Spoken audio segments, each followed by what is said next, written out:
A Kentucky jailer says inmates were using reading glasses to smuggle in narcotics. How they found the drugs is coming up. 3 people face charges tonight in connection to the death of a northern Kentucky woman. What led to their arrest? Artwork from a Lexington woman who inspired the movie Sybil is up for sale. How you can get a piece of history coming up.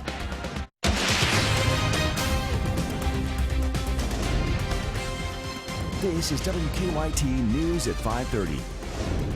Good evening. They say inmates are finding new ways to get drugs into the jail, and tonight a Southern Kentucky jailer is cracking down on the source of those drugs. The Clay County jailer tells us inmates were using reading glasses to smuggle in narcotics. Victor Puente is talking to that jailer. He tells us how the inmates were getting the glasses in our top story at 5:30. Officers here at the Clay County Detention Center tell me they noticed a lot of their inmates were having issues with their vision, which required reading glasses. They say those glasses were being used to smuggle in narcotics, 1 sliver of Suboxone at a time. It was a tip that led officers to take apart a pair of glasses delivered to an inmate. They say when they removed the plastic end caps, they'd been filled with superglue and they couldn't see any drugs inside.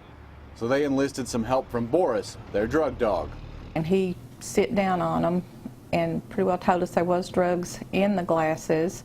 When they cut the plastic, they found strips of Suboxone that had been cut up and stuffed in the hollow earpieces. You have to stay one step ahead of them because they're constantly planning on the different ways to get in. This was just really new to us.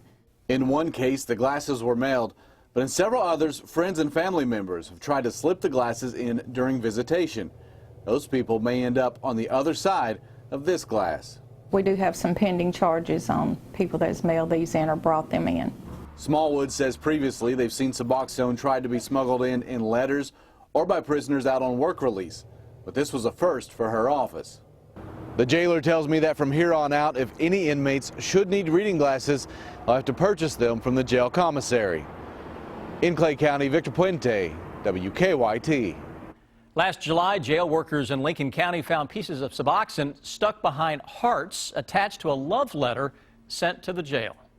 3 men face charges tonight in connection with the death of a missing northern Kentucky woman. Our county-by-county coverage at 5:30 begins in Henry County. 34-year-old Angela Hall was last seen earlier this month, and state police say the investigation started Friday as a missing person complaint. Today, troopers arrested and charged 30-year-old John Downey and 30-year-old Bobby Long and 30-year-old Joshua Sparkman. State police believe Hall knew all 3 men. Police say they were tipped off yesterday and talked to people who witnessed the alleged murder. They say when they found the 3 men, they told police that Hall's remains were in Shelby County. Troopers say human remains were found in the location and they have been identified as Hall. In Washington County, a Harrodsburg man has been charged after police say he tried to hit a police officer with his truck. State police arrested 31-year-old Melvin Eisen last night around 11. Troopers say they were checking out a report of some possible drug activity when they saw 2 trucks at the scene. We're told the driver of one of the trucks drove off and nearly hit an officer.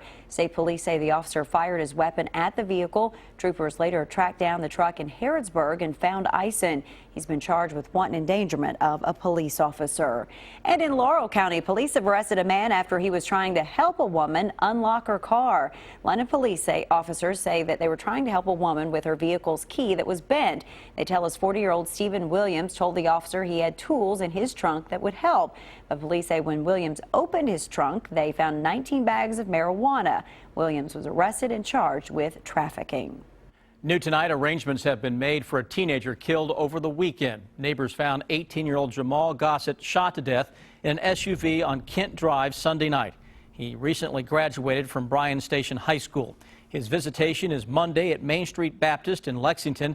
His funeral following at 1 that afternoon. Police have not made any arrests in Gossett's murder. And funeral arrangements have also been set for a 2-year-old boy who died last week in a fire in Frankfort.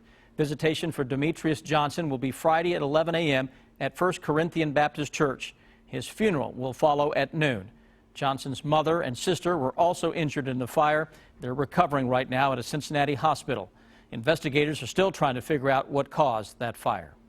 Well, the warm-up continues across the Bluegrass, which is good news for holiday travelers. Our beautiful weather should continue for a couple more days. Chief Meteorologist Chris Bailey is in now with an early look at the holiday forecast. Chris? Yeah, off and running on a good note for anyone getting a little early head start on the holiday traveling, especially this evening into the overnight. We're looking good, and that continues into what is typically one of the absolute busiest travel days of the year, that Wednesday before Thanksgiving. Our live sky cams from across the land with a mix of sun and some clouds out there. Overall, a little more cloud cover than sun this afternoon, and certainly now the sun is set. And notice how the clouds on your Defender radar network really beginning to ramp up, coming at us from west to east, and we're going to see the on and off clouds. These, by the way, are clouds that will not produce precipitation. They're ice crystals. They are way, way up there in the atmosphere. But as we look ahead, great weather, as we mentioned, for the initial start of that travel period. Then as we get into the weekend, we're going to change it up a little bit. I've got a series of systems that will throw some rains our way, and including the threat for heavier rains as we go into the latter part of the weekend and early next week. Could be a rather soggy setup as we go into that 7-day forecast. We'll run down for you guys here in just a few minutes. Chris, thank you. With a forecast of sunny and warmer weather this Thanksgiving, the Kentucky Division of Forestry has a warning tonight. They say firefighters may have to miss celebrating because they'll be battling wildfires. Many firefighters will be standing by because of the drier weather. Officials ask that you show support for firefighters by being careful with outdoor fires. While Thanksgiving is still a few days away, some students at Lexington Elementary School were celebrating early. Students at Harrison Elementary School had a big Thanksgiving meal today, thanks to volunteers from the Lexington Kiwanis Club. Cafeteria manager Mike Solt says that some students at Harrison may go without a meal, let alone a Thanksgiving meal, until they come back to school next Monday. Without this Thanksgiving meal, some of these kids wouldn't have a Thanksgiving meal. And it's something that we take pride in serving to them. This is the 21st year the Lexington Kiwanis Club has served Thanksgiving dinner at Harrison Elementary. A Lexington woman's artwork will be the center of an auction. The paintings up for sale came from the home of Shirley Mason. Mason is the woman who inspired the book and movie Sybil. She was diagnosed with an identity disorder, and according to the book, Mason was possessed by 16 different personalities. New at 5:30, Rebecca Smith shows us some of Mason's artwork up for sale. Shirley Mason, also known as Sybil, died in 1998 in Lexington. These works of art recovered from her home illustrate her many personas, 16 in fact. There's Mary and Marcia and Vicky, just to name a few. Jim Ballard's been living with all of them for the last 20 years. She was brought back to individually and knew who these other cells were by Dr. Wilbur, and then when she knew who these other cells were, then she could tell who did them. A good number of these paintings have not been signed off on, and the reason for that, Shirley, if she could not remember starting or finishing a painting like this one, she wouldn't sign it. Many thought Shirley was just an art teacher who lived in Lexington. After following her therapist to town in 1974, she lived in obscurity, never telling people who she really was. But people would make fun of her, probably. I imagine, you know, she just wanted to keep her identity secret and live a nice, quiet life, and put her art there for people that loved art. But the auction company selling her 80-some paintings says Shirley's story is very much a part of these works of art. And I think that's what makes this collection so unique, is you can't really define her or her art based on an individual piece. You really need to look at the collection and, again, think about what speaks to you and why. Of parting with his collection, Jim says it's just time. Well, they've been all over the United States. We've had them out in California, and New York, and Florida. In Lexington, Rebecca Smith, WKYT. The auction runs until Monday night. For a link, go to our website, WKYT.com.